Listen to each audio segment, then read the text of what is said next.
Good morning to all of you. तो सभी लोगों का बीपीएससी मेंस में हो गया है ना। तो ऐसा करते हैं कि किसका क्या बैकग्राउंड है मुझे पता नहीं है, तो पीछे से हम लोग थोड़ा बातचीत कर लें अपना आपस में परिचय, कि केवल नाम और फ्रेशर आप हैं या एक्सपीरियंस वाले हैं या किस सेक्टर का एक्सपीरियंस है। ठीक है ना, तो पीछे से शुरू करो। राहुल कुमार। फ्रेशर मतलब कोई एक्सपीरियंस नहीं है। तुम्हारा सबसे मतलब सब्जेक्ट ऑफ इंटरेस्ट क्या है?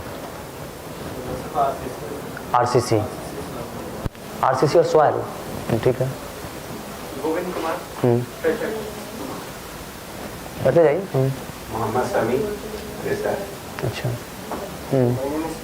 My name is Pawan Kumar and I completed a master's in structural engineering. कहाँ से? NIT वारंगल। वारंगल। कोई एक्सपीरियंस है? No. Shahid Iqbal fresher. Mohammad Javed fresher. Kumar Devi fresher. Deepak Kumar fresher. Avesh Chandra master in structural engineering from NIT Patna. Manoj Kumar department in revenue and land records. अभी? Yes अच्छा, कितने दिनों से हो? सर 8 मंथ 8 मंथ से। कहाँ से पास आउट हो? मैं सुकांति निकेतन वेस्ट बंगाल। तो यहाँ पर क्या काम देखते हो डिपार्टमेंट रेवेन्यू में? सर वो स्पेशल सर्वे का हो रहा है, डिजिटलाइजेशन हो रहा है लैंड रिकॉर्ड्स। तो तुम्हारा क्या रोल है? सर मेरा वर्क है उसमें सर 1 से लेकर 22 प्रपत्र होते हैं सर। उनके रिगार्ड में उनका जो सर सर्वे होता है, डिजिटलाइज होता है, ऑफिस वर्क है सर, और उसको फुलफिल करके आगे हायर अथॉरिटी को प्रोसीड करते हैं। Technical clerk. Yes sir. Technical clerk का काम है। Yes sir. आगे आगे बोलते चलो। Sunny Das freshers. Ujjwal fresher. Ujjwal. Fresher.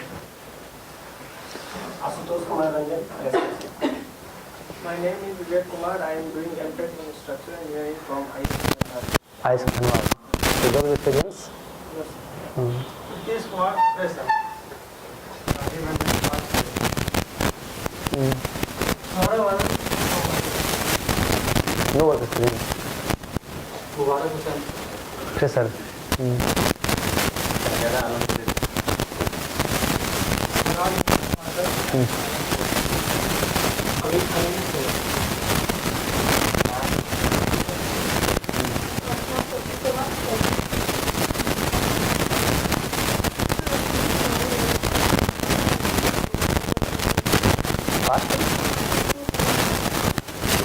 Now what we are doing? You have any job experience? केवल उसका प्रिपरेशन कर रही थी।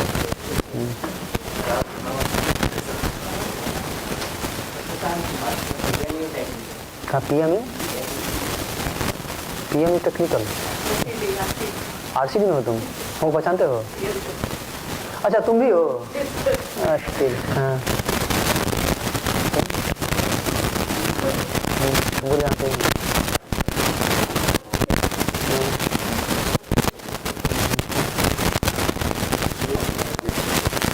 रेलवे कहाँ पे?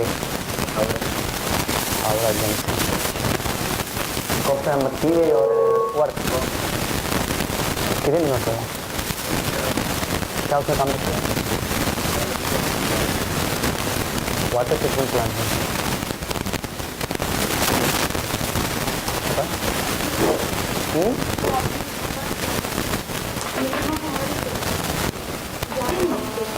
जामी।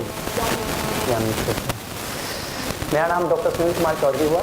मैं शूटिंग इंजीनियर हूँ रोड कस्टम डिपार्टमेंट में, और currently I am general secretary of Bihar engineering service association also. ठीक है, तो तुम लोग, मेरा नाम डॉक्टर सुनील कुमार चौधरी हुआ। मैं कार्यपालक अभियंता हूँ पथ निर्माण विभाग में और महासचिव बिहार अभियंत्रण सेवा संघ। जो अगर यहाँ से तुम लोग कंप्लीट करके जाओगे ना, तो जब भी तुम बीपीएससी क्वालिफाई करके विभाग में ज्वाइन करते हो तो माना जाएगा कि तुम बिहार अभियंत्रण सेवा संघ के सदस्य बन गए। तो यहाँ बिहार में जो इंजीनियर लोगों हैं उनका एक एसोसिएशन है, उसका नाम है बिहार अभियंत्रण सेवा संघ, उसके हम जनरल सेक्रेटरी, हिंदी में उसको महासचिव बोलते हैं। तो विभाग में जुड़ा रहेगा ही तुम लोगों से, साथ साथ एसोसिएशन के महासचिव होने के नाते भी तुम लोगों से लगाव इन फ्यूचर रहेगा। अब बात रही कि तुम लोग यहाँ पर इंटरव्यू का तैयारी करने आए हो, तो इंटरव्यू का तैयारी करने में ध्यान ये रखना है कि जब दो तरह से इंटरव्यू होता है, हम अपने आप को इंटरव्यू बोर्ड के सामने प्रेजेंट कर दिए और उसको जो पूछना है पूछता रहेगा।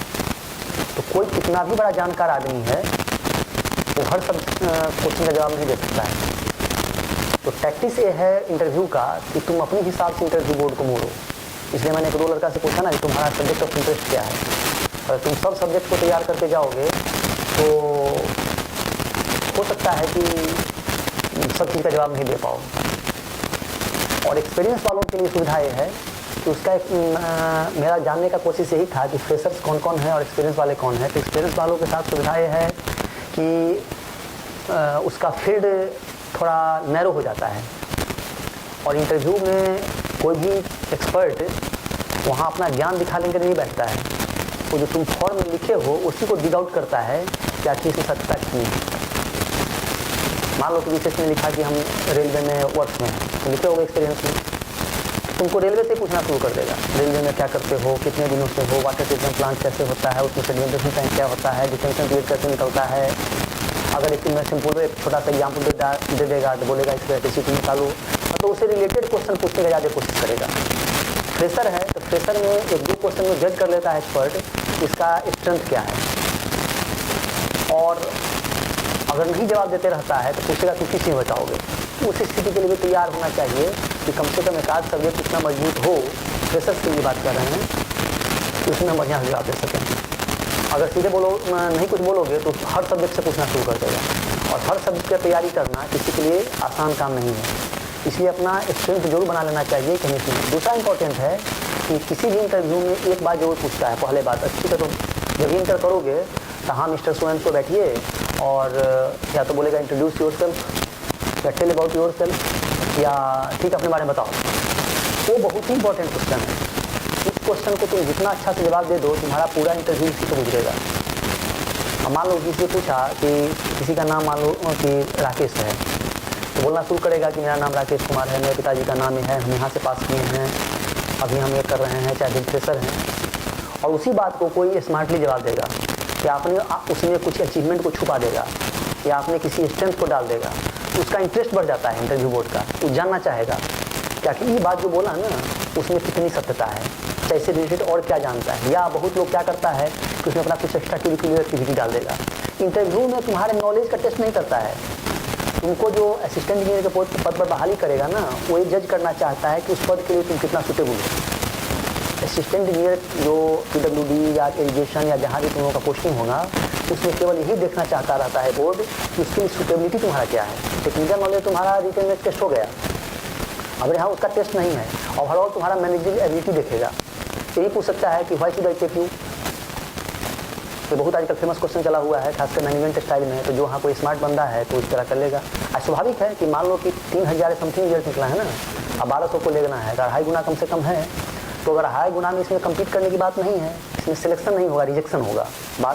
1200 को छोड़ करके बाकी लोगों को रिजेक्ट करना है ना, तो ये स्वाभाविक क्वेश्चन बनता है कि why should I take you. तुमको अपने आप को साबित करना पड़ेगा कि हम भीड़ से हटकर कितना अलग हैं। अब अभी किस किस चीज़ का पढ़ाई हो चुका है यहाँ पर क्लास टेक्निकल सेशन? इरिगेशन और कंक्रीट का, रोड वगैरह का नहीं हुआ है। हमको बताया गया कि रोड का भी नहीं हुआ है, तो मैंने रोड के थ्योरेटिकल और प्रैक्टिकल एस्पेक्ट्स को लेकर के मैं प्रेजेंटेशन लेके आया हूँ, जिस बारे में मैं बताऊँगा कि maintenance of road and bridge with restoration. इसमें ये बहुत बड़ा टॉपिक है, 2 घंटा में तो कवर होना मुश्किल है, लेकिन मैं इसका ओवरव्यू दूंगा, उससे जो इंपॉर्टेंट बातें हैं उसको कैसे टैकल करना चाहिए इंटरव्यू में उसके बारे में जरूर बताऊँगा।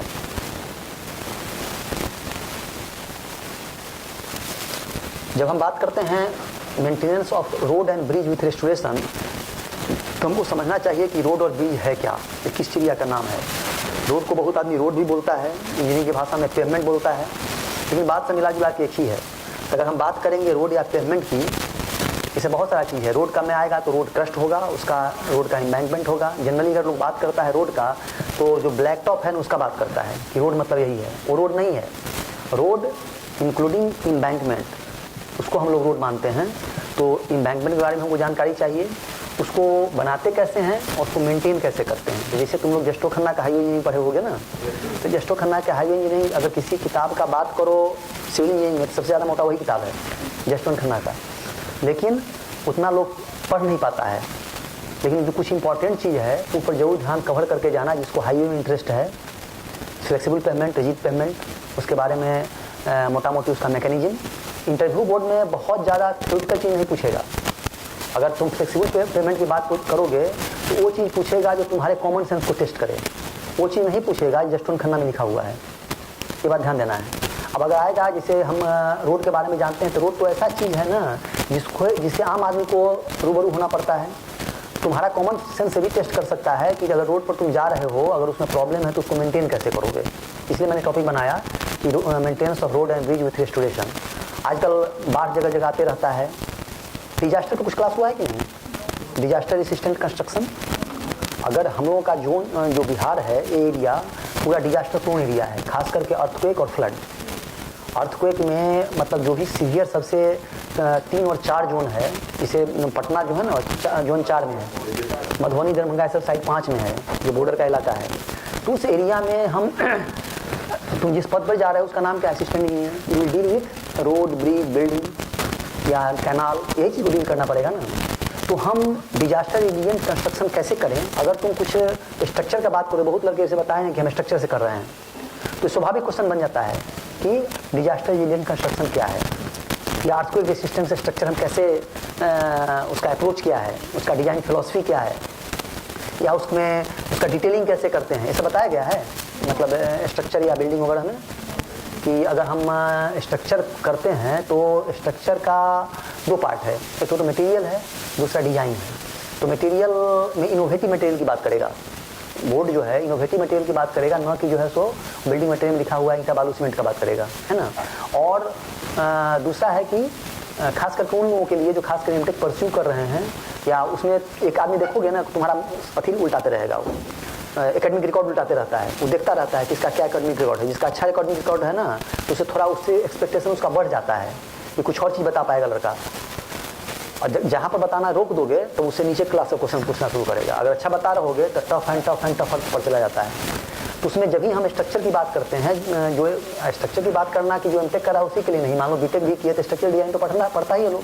तो स्ट्रक्चर डिजाइन पढ़ता है तो स्वाभाविक है ना कि IS 456, और उसको अगर हम अर्थक्वेक रेसिस्टेंट बनाना चाहते हैं, अर्थक्वेक रेजिलिएंट बनाना चाहते हैं, तो जो उसका प्रोविजंस है उसके बारे में पता होना चाहिए।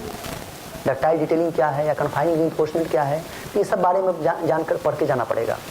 तो उसी तरह से अगर हम हाईवे की बात करें तो हाईवे तो ऐसा चीज़ है जिसमें बहुत ज़्यादा इंजीनियरिंग नहीं है। देखने में किताब बहुत मोटा है, इंजीनियरिंग बहुत ज़्यादा है, लेकिन आम आदमी उसको पूछता है कि रोडें है ना, तो रोड के बारे में बहुत चीज़ बहुत पता रहता है। तो उसमें ज़्यादातर क्वेश्चन तुमको कॉमन सेंस से आएगा, लेकिन कॉमन सेंस विथ इंजीनियरिंग जो हम आगे दिखाएंगे। जो तुम जैसे फ्लेक्सिबल पेमेंट की बात करोगे और रिजिड पेमेंट की बात करोगे, तो उसमें पूछ सकता है कि कभी देखे हो रोड बनते हुए, एक जनरल बात पूछ सकता है। और तुम जाते हो, गांव में जाते हो, शहर में जाते हो, तो रोड में छोटा छोटा गिट्टी ऊपर में डालता है या बड़ा बड़ा गिट्टी नीचे में डालता है। ये तो आम आदमी सारा भी समझता है, क्यों ऐसा करता है? और लोड ट्रांसफर करने के लिए, तो अगर छोटा गिट्टी को नीचे डाल दिया, बड़ा गिट्टी को ऊपर डाल देते तो लोड ट्रांसफर नहीं होगा।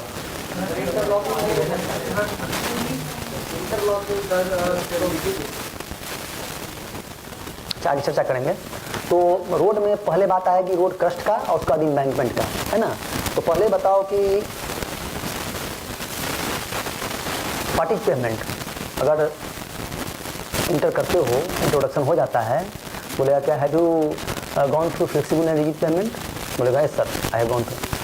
Tell me what do you mean by pavement, क्या बताओगे? Upper most surface that is payment.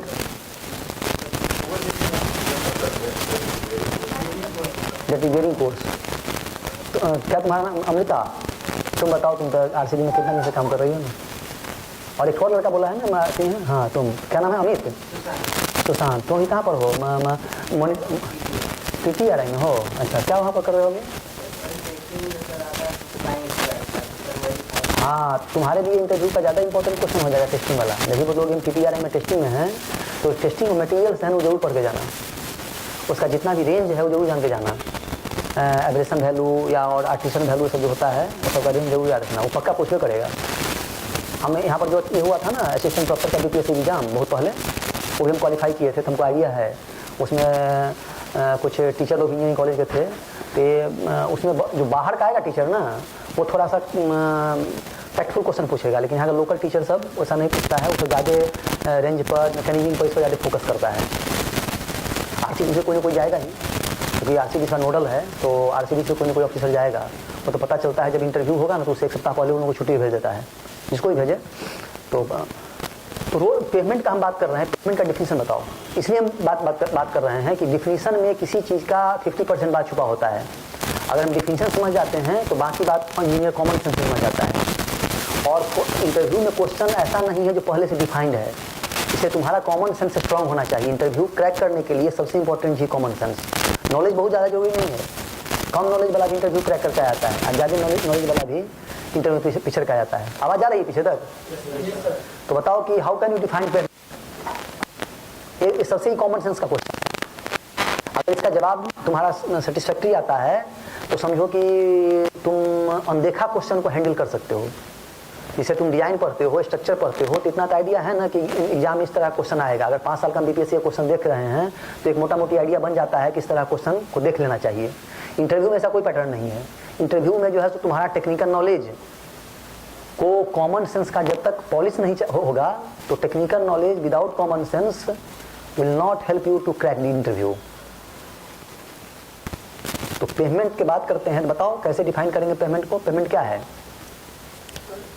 अगर अपर most surface of road sir अगर पेव्ड है तो फिर payment section of road which allows movement of vehicle. Section of road which allow movement of vehicle.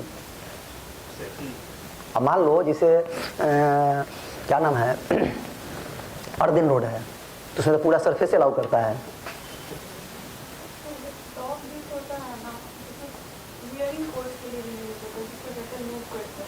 तो wearing course हुआ ना, हम payment की बात कर रहे हैं। Wearing course is a component of payment, it is not payment. That is crust, that is not payment. Carriage में तो फिर अगला चीज हो गया ना। मेटल रोड और ग्रेवल रोड पेमेंट नहीं होगा।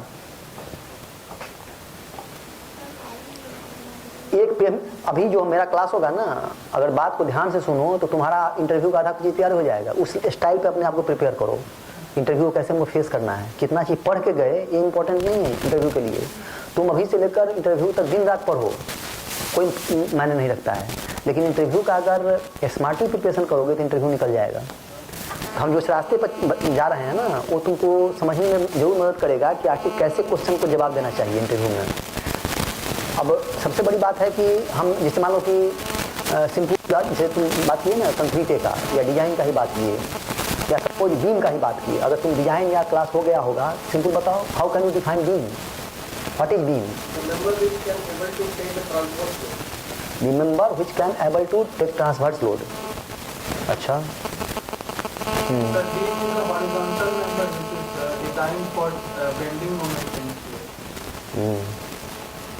और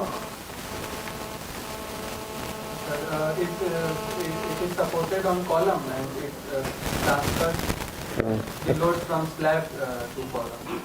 That is beam। और अगर ब्रिज में जो ट्रस है वो क्या है? वो किस स्लैब का लोड ट्रांसफर करता है? also beam ना, truss is also beam, it is not transferring the load from slab।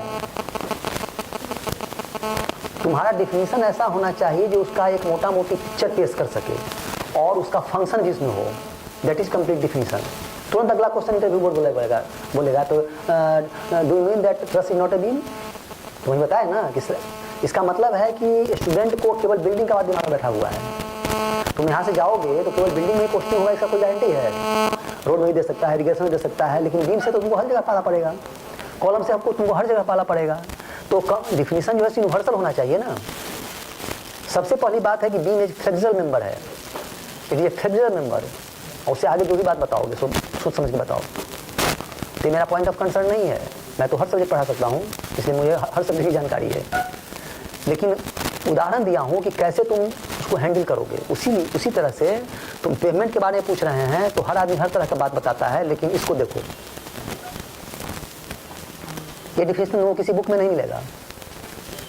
जस्टो Khanna से लेकर किसी भी बुक में उल्टा दो, ये डिफिनेशन वो नहीं मिलेगा। लेकिन अगर इसको तुम ध्यान से पढ़ो, क्या कहता है, multi layer system that distributes the vehicular load over a larger area. ये कंप्लीट डिफिनेशन इसलिए है कारण क्योंकि जैसे तुम लोग बताया ना कि सर ऊपर वाला सरफेस बियरिंग कोर्स, कोई बोल रहा है कि सर जो मेटल रोड है, लेकिन ये नहीं कर रहा है, ये कहता है multi layer system. Multi layer system मतलब क्या है, एक से अधिक लेयर। अब जैसे पीक्यूसी रोड है, उसमें मेटल रोड थोड़े है, उसमें क्या है, नीचे में डीएलसी रहता है, ऊपर में पीक्यूसी रहता है, चाहे नीचे में जाए से आगे जीएस भी डाल देगा। या ऐसा क्यों हो सकता है कि जूट का भी रोड बनावे, ऑस्ट्रेलिया में चले जाओ, वहाँ जूट का रोड मिलेगा, प्लास्टिक का रोड मिल सकता है। तो अगर हम उसको मटेरियल से बांध देते हैं, that will not dictate the definition of road और पेवमेंट। मल्टी लेयर सिस्टम कुछ भी हो सकता है मिट्टी का हो सकता है ग्रेवल का हो सकता है कि ईंटा का हो सकता है कि मेटल डो हो सकता है, जूट हो सकता है, प्लास्टिक हो सकता है, रबर हो, लेकिन must be multi layer system that distributes the vehicular load over a large area. देखो कैसे चल रहा है। अब एक दिया हुआ है, एक सैंपल है, किस तरह का है, उसमें डिफरेंट लेयर्स है, और इसका एक पिक्चर उभर के आता है ना कि एक ऐसा स्ट्रक्चर है जिसमें एक से ज़्यादा लेयर है। First and foremost criteria of road, it must consist of more than one layer, पहली बात। और दूसरा इसका फंक्शन क्या है कि ये लोड को लार्जर एरिया में डिस्ट्रीब्यूट करता है। अब वहाँ पर आता है, जब ये तुम बताओगे कि it should distribute vehicular load over larger area, तब वाला क्वेश्चन पूछ सकता है कि how can it distribute, how it distributes the load. तुम जो बताओगे ना इंटरव्यू, हम केवल इंटरव्यू के पैटर्न पर तुमसे बात कर रहे हैं, हम हाईवे नहीं पढ़ाने आए हैं। हमको बताया गया कि यहाँ पे इंटरव्यू की तैयारी के लोग बच्चे भर्ती हुए हैं, तो हम जो भी बताएंगे इंटरव्यू के मोड से बताएंगे। जब भी तुम बताओगे कि व्हाट इज पेमेंट और ये बताओगे, तो अगला क्वेश्चन क्या राइज कर सकता है, हाउ इट कैन डिस्ट्रीब्यूट। तब वहाँ पर आ जाएगा कि types of, it depends on type of payment. और जो स्मार्ट लड़का है वो बोलेगा sir it depends on type of. आने को बताना शुरू कर दोगे, सर यहाँ से ऐसे जाता है, वहाँ से इंटरलॉक के थ्रू जाता है, फिर यहाँ जाता है, समझ आए कंफ्यूज है। तुम्हारा अप्रोच बिल्कुल कंक्रीट होना चाहिए, स्ट्रेट फॉरवर्ड होना चाहिए, ताकि उसको नहीं लगे कि इसको कहीं पर कोई कंफ्यूजन है। ये बात क्लियर हुआ। It is a multi layer system that distributes vehicular loads over a larger area. लेकिन हम जो बता दिए वो ब्रह्मा के नहीं, हम ब्रह्मा जी नहीं ना हैं, हम एक आदमी हैं। तो डिफिनीशन वो सही है जो उसके बारे में कंप्लीट बयान। जैसे मान लो कि एक रूम ही है, तो रूम का अगर डिफिनीशन कोई बोलेगा तो क्या बताओगे कि it consist of 4 walls and 1 slab। तब लगेगा कि एक ऐसा कोई चिड़िया है जो इस तरह का है कि 4 दीवार और छत से घिरा हुआ है, एक रूम हो गया। तो उसमें उसका पिक्चर जरूर भर आना चाहिए, और उसके साथ उसका फंक्शन भी होना चाहिए। Where some students can sit, चाहे वेयर वी कैन टीच। वो हो गया कि क्लासरूम का डिफिनीशन हो गया। रूम का डिफिनीशन पहला वाला ही हो गया, लेकिन क्लासरूम का होगा तो डिफिनीशन हो जाएगा। तो अगर मैंने ये कहा तो कोई एक ही डिफिनीशन नहीं हो सकता, इसका दूसरा डिफिनीशन नहीं हो सकता है। और इसको पढ़ो,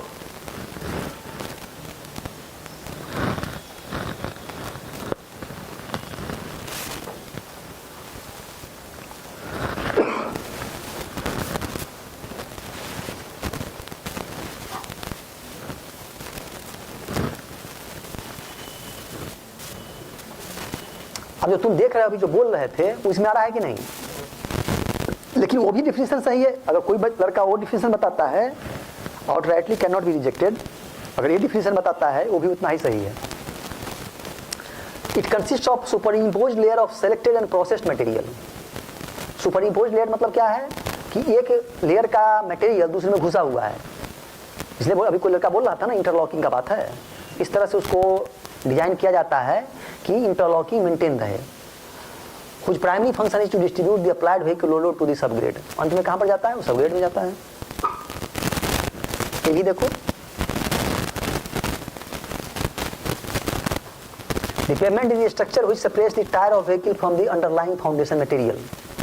बहुत ही ब्रॉड डिफिनेशन है, तीनों में डिफिनेशन बता रहा हूं, बहुत ब्रॉड है, ये किसी भी स्थिति के लिए लागू होगा। और तीन इक्वली करेक्ट है। The latter is generally the soil, but it may be structural concrete or a steel bridge deck also. अब जैसे देखो स्टील, जिसे ब्रिज पर जो रोड बनता है उसमें क्या डालता है, मास्टिक असफाल्ट डालता है, मास्टिक देखो ना करता है, तो वो भी रोड नहीं है क्या? ब्रिज तो पूरा स्ट्रक्चर है, लेकिन वहाँ पर जो मेटल सरफेस डाला हुआ है या पीक्यूसी किया रहेगा वो पोर्शन रोड ही कहलाएगा। तो जनरली सॉइल पर लेड किया जाता है, सबग्रेड रहता है बॉटम मोस्ट लेयर, लेकिन ब्रिज पर भी रोड ले किया जाता है और सॉइल पर भी किया जाता है। स्टील ब्रिज भी हो सकता है जिसे महात्मा गांधी सेतु बन रहा है, वहाँ क्या है कंप्लीट स्ट्रक्चर है और उस पर जो है सो कास्टिंग सीटू किया है।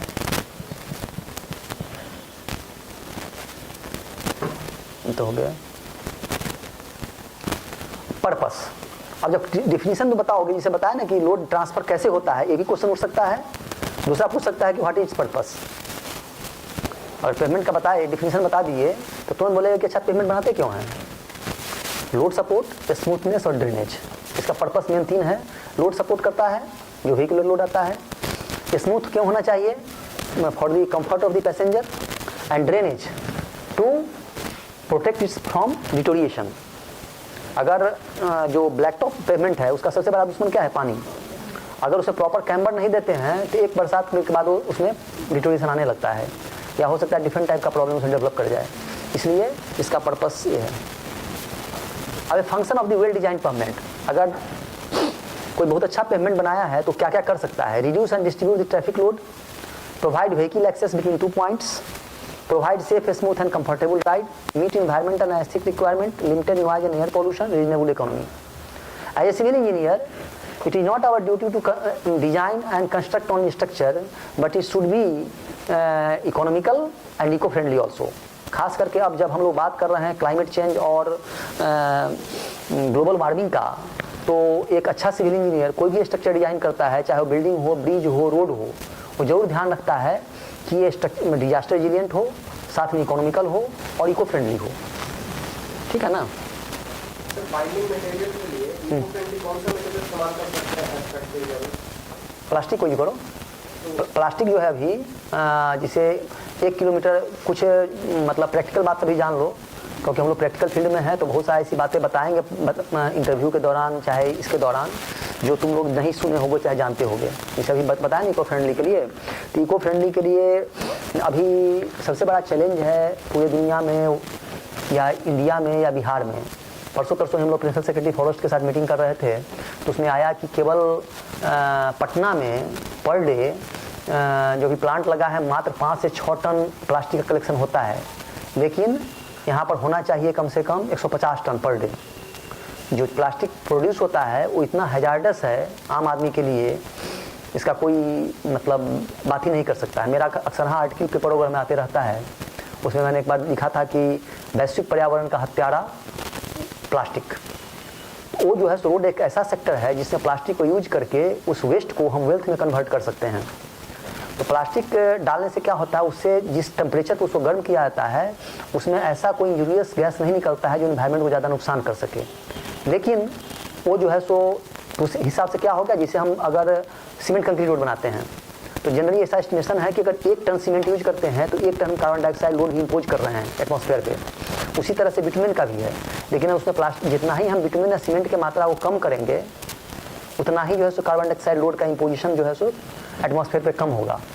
तो प्लास्टिक को यूज़ कर सकते हैं, फिर जूट को यूज़ कर सकते हैं, या उसके जगह पर सीमेंट कंक्रीट का रोड बनावे। अभी सरकार ज़्यादा ध्यान दे रही है कि सीमेंट कंक्रीट का रोड बनाइए with mineral admixture like fly ash और स्लैग, ये सब का यूज करके। तभी high volume fly cement concrete road जो बन रहा है उसमें मैक्सिमम 60% फ्लाईज को रिप्लेस कर सकते हैं।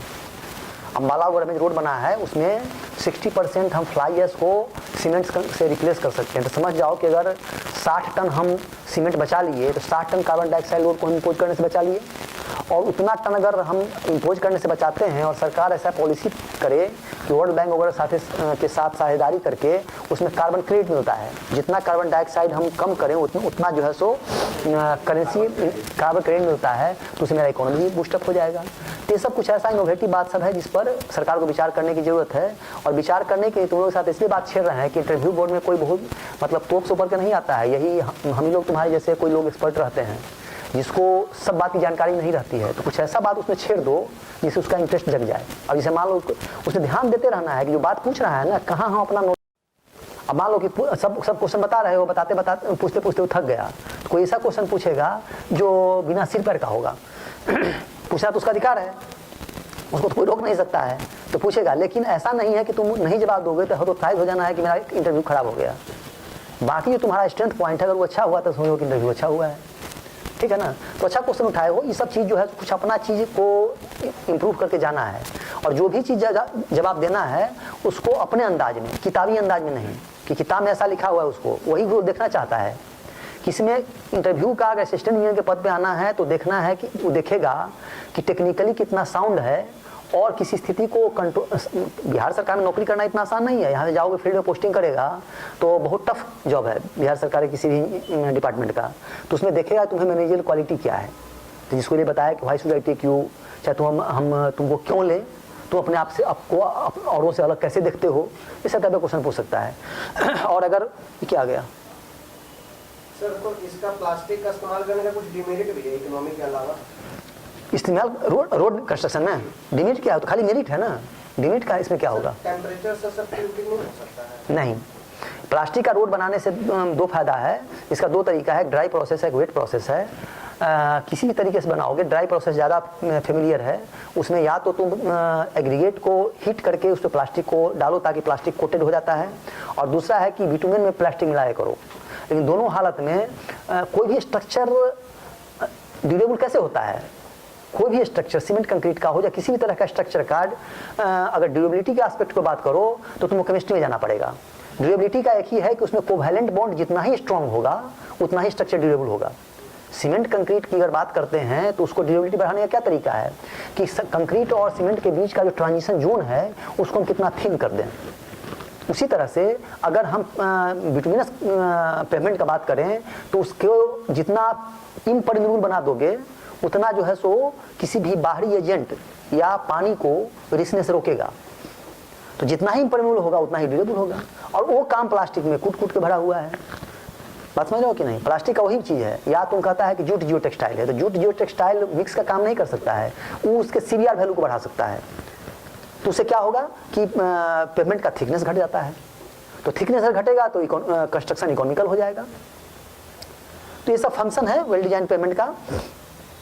अब आओ कि क्लासिफिकेशन ऑफ पेमेंट। अभी तो तुम लोग यही जानते रहोगे ना कि फ्लेक्सिबल और रिजिड पेमेंट, लेकिन इसको ध्यान से देखो कि फंक्शन के आधार पे हम इसको कितने भाग में डिवाइड कर सकते हैं। एयरपोर्ट पेमेंट, हाईवे और फ्रीवे पेमेंट, पार्किंग और स्ट्रीट पेमेंट। और क्लासिफिकेशन बाय स्ट्रक्चर अगर करेंगे तो rigid payment, flexible pavement, composite payment और ग्रेवल पेमेंट। एक कंप्लीट क्लासिफिकेशन है पेमेंट का। इससे ज़्यादा तरह का पेमेंट नहीं होता है, समझ रहे हो? और हम जब बता रहे हैं तो किसी को कोई डाउट हो, कोई चीज़ एक्स्ट्रा चीज़ पूछना हो, नॉट फ्रॉम ओनली हाईवे, किसी भी सब्जेक्ट से पूछ सकते हो। लेकिन अब चूंकि अब हम हाईवे पढ़ा रहे हैं तो इससे संबंधित कोई डाउट हो, चाहे कुछ हट के भी चीज़ पूछना हो तो पूछने के लिए तुम स्वतंत्र हो। तुम कहाँ से हो? तुमको इसे पहचानते हैं कहीं पर, हम देखे हैं तुमको? नहीं, तुमको तुम ही पूछ रहे हैं। हाँ, कहाँ से हो तुम? इस चंपारण से। और यहाँ पर कहीं काम कर रहे हो? किसी में? वही अथी में? कभी तुम आरसी डी में देखे हैं हम कहीं घूमते घूमते हुए? क्या नाम है उसका? अखिल। हाँ, ठीक है, बैठो। हाँ, सर हाईवे का प्रॉपर डेफिनेशन क्या हो सकता है? हाईवे का, highway type of payment. Highway type of payment, highway का वही डिफिनेशन हुआ जो पेमेंट का हुआ, लेकिन हाईवे का जो क्राइटेरिया है वो बदल जाएगा। क्राइटेरिया बदल जाएगा कि हाईवे का फंक्शन क्या है, वो किसी दूसरे कोई दो डिस्ट्रिक्ट हेडक्वार्टर को जोड़ता है। मतलब रोड जिसे जशो खनाए पढ़ोगे ना, 4-5 तरह का होता है। हाँ हाँ, इसके बाद MDR, इसका भी रोड।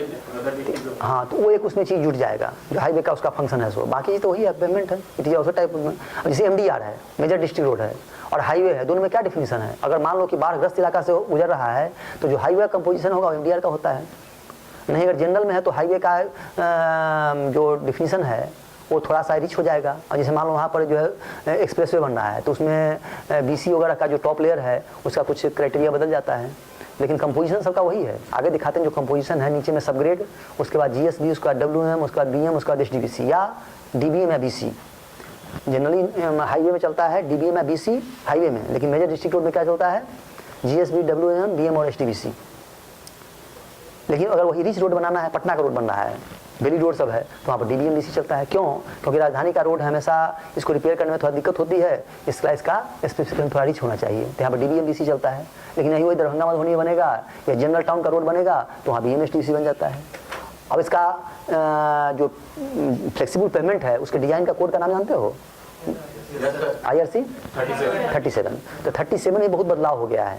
पहले जो था 3700 अब जो रिसेंट बना है उसमें काफ़ी बदलाव है, बहुत सारा फ्रीडम दे दिया है। क्यों फ्रीडम दिया है? क्योंकि वही काम सब किया है जो 10 साल पहले विदेश में हो रहा था। वो यहाँ का भारत की समस्या है कि जब तक उसको कोड में नहीं डाला जाता है तब तक इंजीनियर उसको एक्सेप्ट नहीं करता है, विभाग भी एक्सेप्ट नहीं करता है। इसलिए जब कोड में आ गया तब वो जो है उसको एक्सेप्टेबल हो जाता है। तो सारे चीज़ को भी समाहित कर दिया गया है जो विदेश में काम होता है। पहले उस सब चीज़ को कहता था कि नहीं ऐसे करने से रोड कमज़ोर हो जाएगा, लेकिन उसी चीज़ को लागू किया जा रहा है। इसमें किसी को डाउट है? आगे बढ़ें, बोलो। तो जैसे मैं किसी रोड को देख कर ये बता सकता हूँ क्या कि ये रिजी पेमेंट है कि फ्लेक्सिबल? हाँ बताते हैं, अभी बताते हैं। अब देखो ये तो बता दिए उसका पूरा क्लासिफिकेशन, लेकिन हम लोग का जो कंसंट्रेशन रहेगा डिस्कशन का वो दो ही चीज़ पर, types of payment by function. पहला है फ्लेक्सिबल पेमेंट और दूसरा है रिजिड पेमेंट। ये दोनों पर बढ़िया से कमांड करके जाना है। फ्लेक्सिबल पेमेंट और रिजिड पेमेंट पर कमांड करके जाने का मतलब ये नहीं कि दोनों का डिजाइन पढ़ के जाना है, डिजाइन कभी नहीं पूछेगा। हाँ IRC 37 का हल्का फुल्का कर सकता है। अच्छा जानते हो कि फ्लेक्सिबल, इससे पूछा ना कि फ्लेक्सिबल पेमेंट का डिजाइन का कोड क्या है, इतना जानकारी होनी चाहिए, लेकिन इसको डिजाइन कैसे करते हैं इतना डिटेल में नहीं जाएगा। लेकिन फ्लेक्सिबल पेमेंट क्या है, उसका मैकेनिज्म क्या है, उसका लोड ट्रांसफर मैकेनिज्म क्या है, ऐसा क्यों करते हैं, वैसा क्यों करते हैं, उसी में से खोद के निकालेगा। तो इसलिए इसके डिफिनीशन को और इसके फंक्शन को पूरा इंटेलिजेंटली पढ़ के जाना है। अब फ्लेक्सिबल, अब हम लोग बात कर रहे थे पेमेंट का, अब आ गया कि क्लासिफिकेशन ऑफ पेमेंट। इसमें दो तरह का हुआ, फ्लेक्सिबल और रिजिड पेमेंट। तो हम लोग वन बाई वन बात करेंगे। फ्लेक्सिबल पेमेंट का बात करेंगे तो what do you mean bye flexible pavement? हाँ अच्छा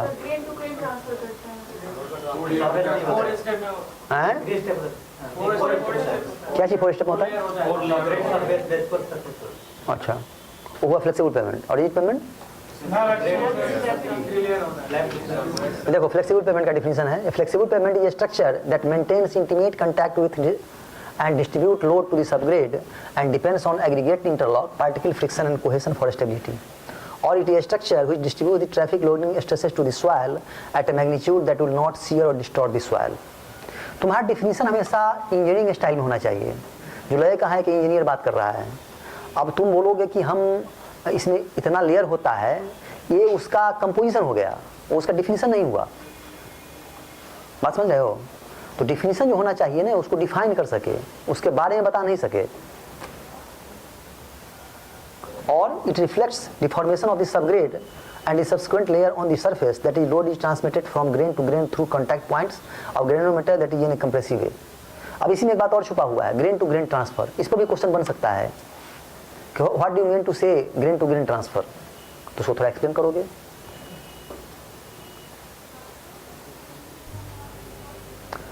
अब आते हैं कि स्ट्रक्चर ऑफ फ्लेक्सिबल पेमेंट क्या है।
किया है, कैन यू ड्रॉ स्केच।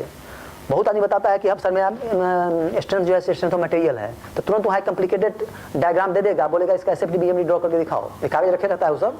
और जिस एक्सपर्ट को केवल वो स्ट्रक्चर का ही आदमी है तो यही सब पूछेगा कि उसमें स्ट्रक्चर का बहुत बड़ा बड़ा क्वेश्चन नहीं पूछेगा, एसएफडी बीएमडी में पूरा ध्यान देता है वो, क्योंकि एसएफडी बीएमडी जो है ना इंजीनियरिंग का बैकबोन है। जिसको एसएफडी बीएमडी क्लियर हो गया उसको डिजाइन पे पकड़ हो गया, इसलिए एसएफडी बीएमडी जरूर चेक करेगा।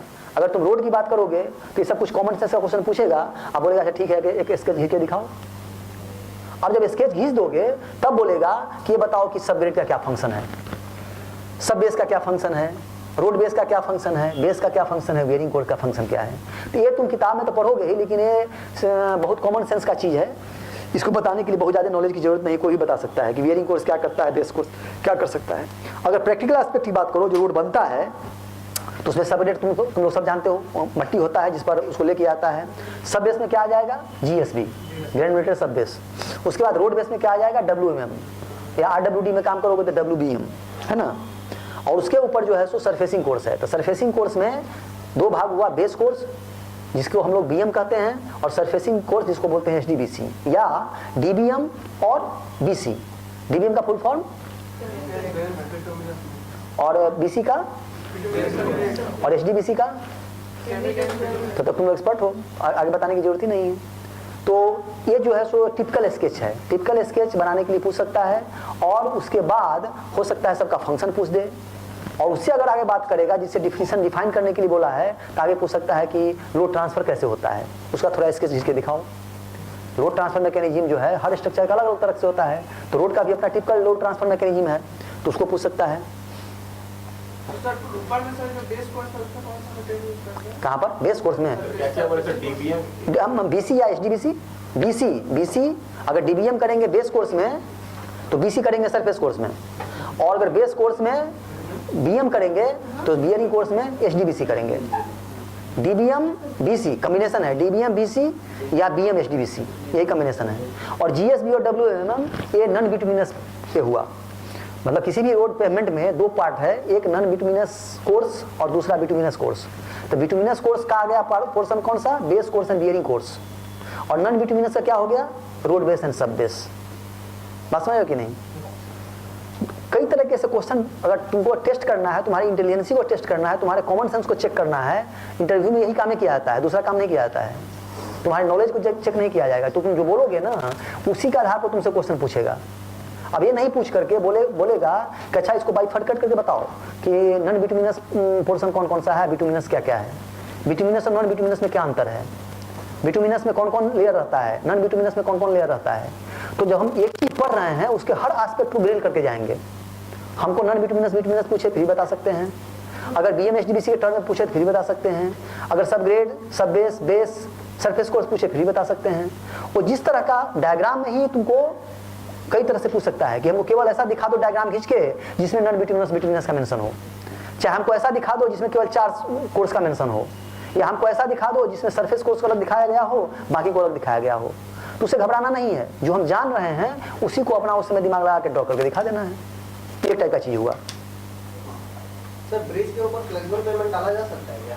वहाँ तो सेपरेट नहीं डलाता ही है, ब्रिज के ऊपर डलाता है, फ्लेक्सिबल पेमेंट तो मोस्ट ऑफ द ब्रिज पर फ्लेक्सिबल पेमेंट ही रहता है। सर सबग्रेड तो होता नहीं होगा, सॉइल को डालते हैं वो स्लैब रहता है। हाँ, इसलिए तुम ध्यान नहीं दिए हो, हम जो पेमेंट का डिफिनेशन दिखाए हैं उसमें लिखा हुआ था ना, इट मे बी सॉइल और ब्रिज डेक, उसको डेक बोलते हैं, जो सपोर्ट कर रहा है वो डेक है ना, डेक सरफेस उसका सबसे बॉटम लेयर हुआ।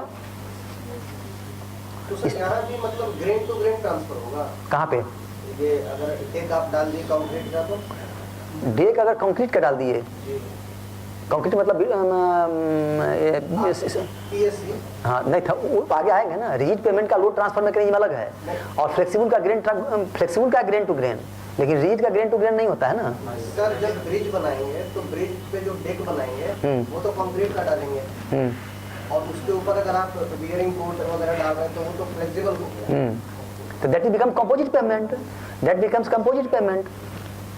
तो सर फ्लेक्सिबल नहीं डाल सकते ना, वही कह रहे हैं हम। कैसे, क्यों नहीं डाल सकते हैं, क्यों नहीं डालेंगे, डालेंगे। कंपोजिट पेमेंट का आगे देखो, आगे देखते पता चल जाएगा। फ्लेक्सिबल पेमेंट है कन्वेंशनल कंपोनेंट्स, और जो तुम बात कर रहे हो कंपोजिट का, देखो इसमें कंपोजिट क्या है? फ्लेक्सिबल लेड ऑन रिजिड और रिजिड एंड नॉन फ्लेक्सिबल। पहले फ्रीडम नहीं था। IRC 37 का जो लेटेस्ट रिवीजन हुआ है इसमें फ्रीडम है। पहले था कि अगर सीमेंट कंक्रीट का कहीं पुराना रोड है, मान लो कि RWD का रोड है जो बहुत ही वीक रोड होता है क्योंकि उस पर ट्रैफिक ज़्यादा नहीं रहता है। आवाज़ क्लियर नहीं आ रहा है तो आवाज़ ठीक करवाइए।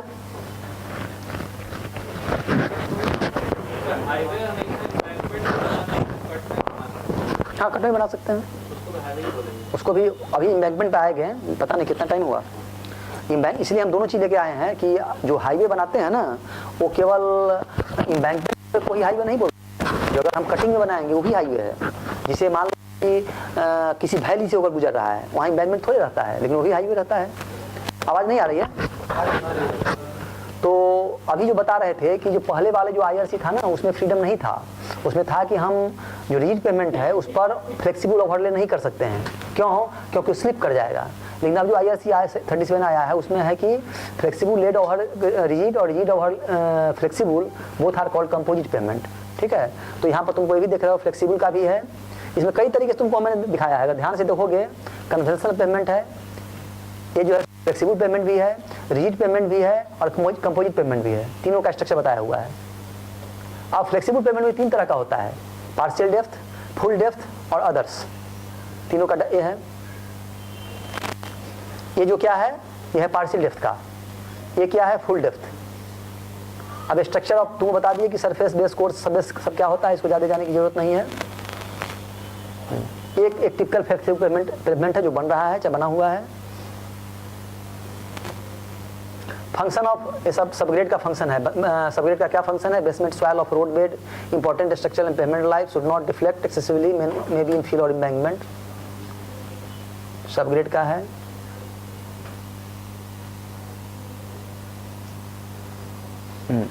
ये देखो function and significance of subgrade property. इसमें देखिए एक चीज देख रहे हो, इधर सबग्रेड का प्रिपरेशन किया जा रहा है और इधर सबग्रेड फेल्योर क्रैक है।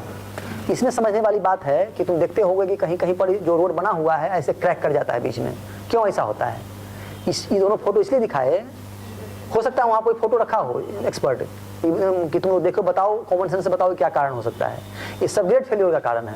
सबग्रेड फेल्योर का मतलब है कि सबग्रेड का अगर प्रॉपर डिजाइन नहीं किया गया है, उसका प्रॉपर कॉम्पैक्शन नहीं किया गया है, तो इस तरह का जो क्रैक आता है उसको सबग्रेड फेल्योर क्रैक करते हैं। इसलिए सबग्रेड के महत्व को इस पर प्रकाश डाला गया है कि how it is important subgrade for any payment.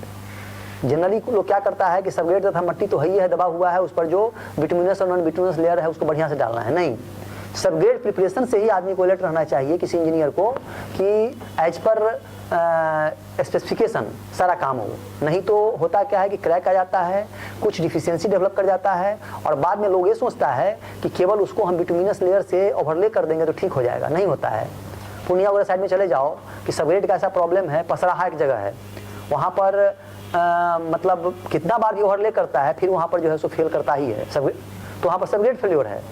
तो इंजीनियर क्या है, कॉमन सेंस के लिए विख्यात है, उसके पास कॉमन सेंस ऐसा होना चाहिए, लोड ट्रांसफर मैकेनिज्म, उसके डिफिनीशन और उसके स्ट्रक्चर के बारे में स्टडी करके कि अगर रोड को देखे या कोई स्ट्रक्चर को देखे या ब्रिज को देखे तो समझ वो गेस कर सके कि इसके फेलियर का क्या कारण है।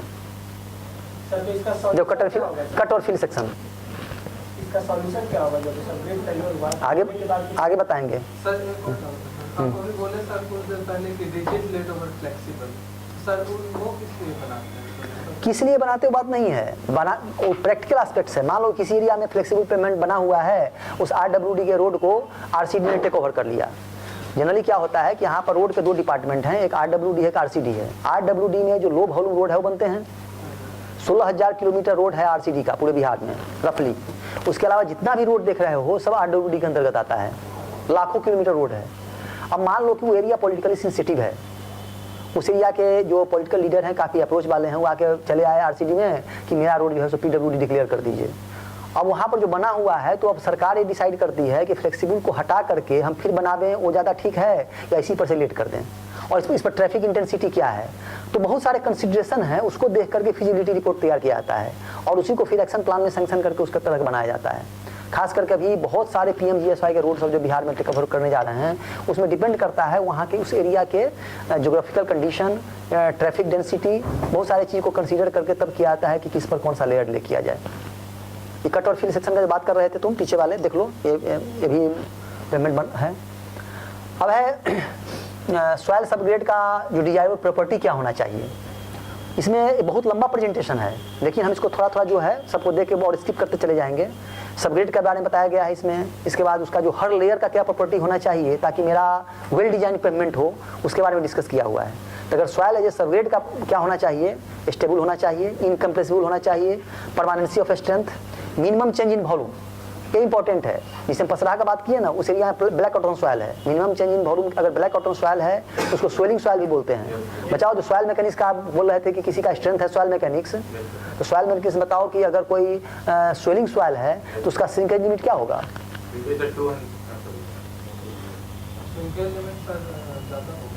कितना होगा?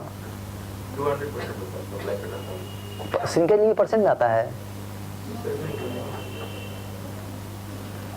वो चीज़ देखो, इंटरव्यू में एक बात ध्यान रखना, जो चीज़ जानते हो उसको पक्का बोलो, और नहीं तो सर 1%, सर 200%, अगर ऐसे आगे पीछे बोलोगे तो वो निगेटिव आता है।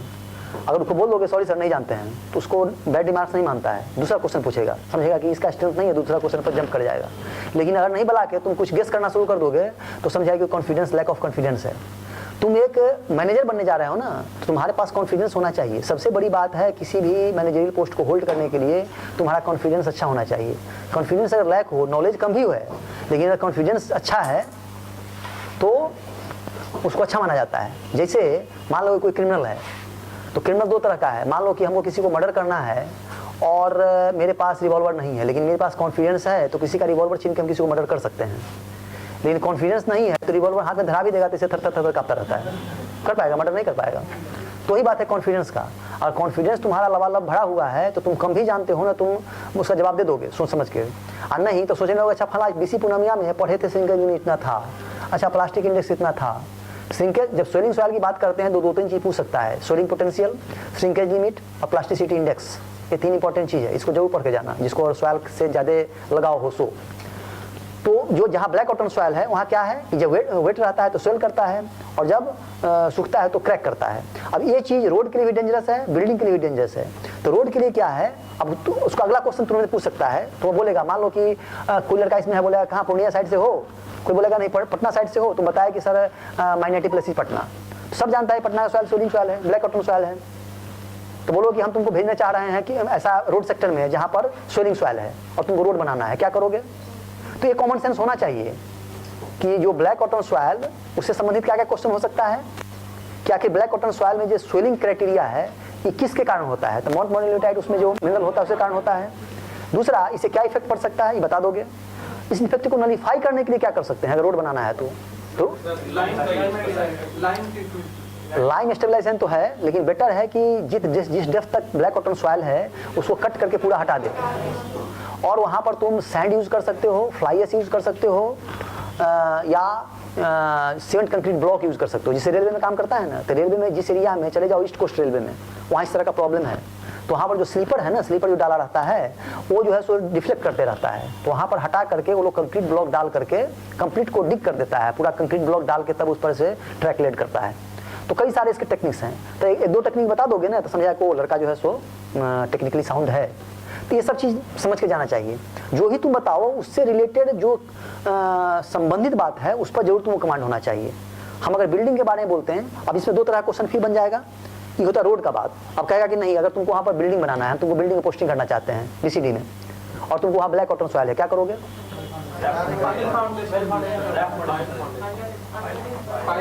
Under reamed pile foundation. Under reamed pile foundation is the best solution for black cotton soil. अगर सैलो फाउंडेशन डाल रहे हैं तो हाँ फिर वही है कि मिट्टी को काट के हटाओ, फ्लाई एश डालो या सैंड डालो। और सैंड तो सैंड बेड तो हर अगर सैलो फाउंडेशन है तो हर बिल्डिंग के बेड में कम से कम 6 इंच जाना चाहिए, क्योंकि it acts like a shock absorber. Earthquake के टाइम में ये काफ़ी इसको कुशन देता है शॉक को एब्जॉर्ब करने के लिए। ठीक है, गुड ड्रेनेज और ईज ऑफ कंपैक्शन इसका।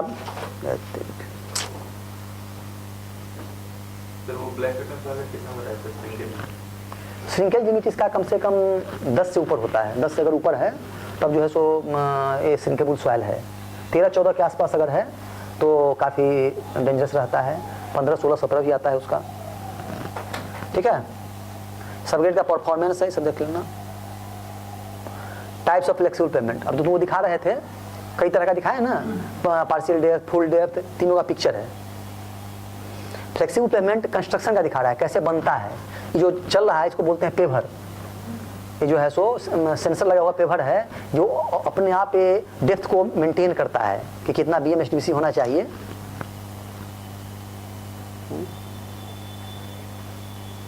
क्या हो गया? हाँ, अब आते हैं जो इंपॉर्टेंट इसका है, load distribution mechanism. Given hall load कैसे करता है? ट्रायंगुलर ट्रांसफर होता है। अब जो हम बात कर रहे थे कि लोड बियरिंग कैपेसिटी या ऊपर वाला जो है सो जो लेयर है, जो बियरिंग कोर्स है उसका, और नीचे वाला सबग्रेड, इसमें सबसे ज़्यादा मजबूत मटेरियल कहाँ पर यूज होना चाहिए? सबसे नीचे में हैं? सबसे नीचे और सबसे ऊपर?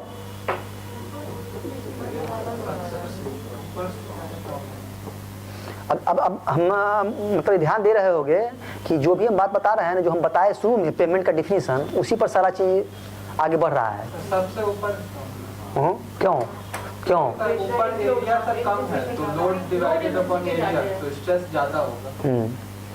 और नीचे सर एरिया ज्यादा बड़ा है तो हाँ, क्योंकि और उससे अगर लेमैन की भाषा में देखो तो यहाँ पर जो लोड लग रहा है एक पर्टिकुलर पॉइंट पर लग रहा है, तो वहाँ स्ट्रेस ज़्यादा पैदा होगा। उसको स्ट्रेस टर्म में जवाब दो कि सर वहाँ स्ट्रेस ज़्यादा पैदा हो रहा है, तो ज़्यादा स्ट्रेस को बियर करने के लिए ज़्यादा मजबूत मटेरियल चाहिए ना।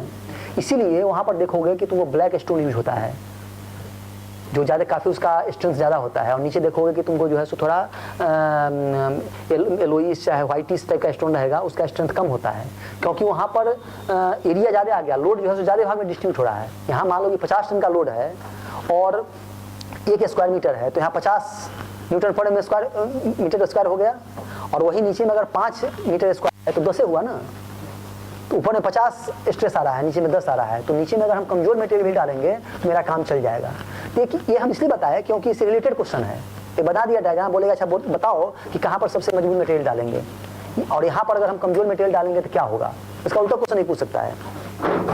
तो ये जो है सो इंटरव्यू क्वेश्चन है, और इस क्वेश्चन को कवर करने में कम से कम उसको 10 मिनट टाइम लग जाएगा। तो 10 मिनट टाइम तुम्हारा इंटरव्यू का निकल गया। अब 10 मिनट को फेस करना है ना, तो उसके लिए फिल्म इंटरव्यू प्रिपेयर रखो। मेरा कहने का सीधा मतलब है कि तुम पर डिपेंड करता है कि तुम अपने इंटरव्यू को क्या डायरेक्शन देते हो। तुम जो ही बोलोगे ना उसमें में ऐसा बात डाल के बोलो कि उसमें से क्वेश्चन निकलना शुरू हो जाए। ये नहीं कि वहीं पर क्वेश्चन एंड कर जाए। जब तुम्हारे एक क्वेश्चन का जवाब में क्वेश्चन एंड कर गया तो उसको फ्रीडम हो गया दूसरा चीज पर जंप करने का। और जो दूसरा फील्ड पर जंप करेगा उसका कोई गारंटी नहीं है कि उसमें तुमको एक्सपर्टाइज है। हो सकता है वो फील्ड तुम्हारा वीक हो, तो मतलब कुछ क्वेश्चन का जवाब दिए लेकिन बाकी क्वेश्चन में फंस गए, तुम्हारा इंटरव्यू बेकार हो गया।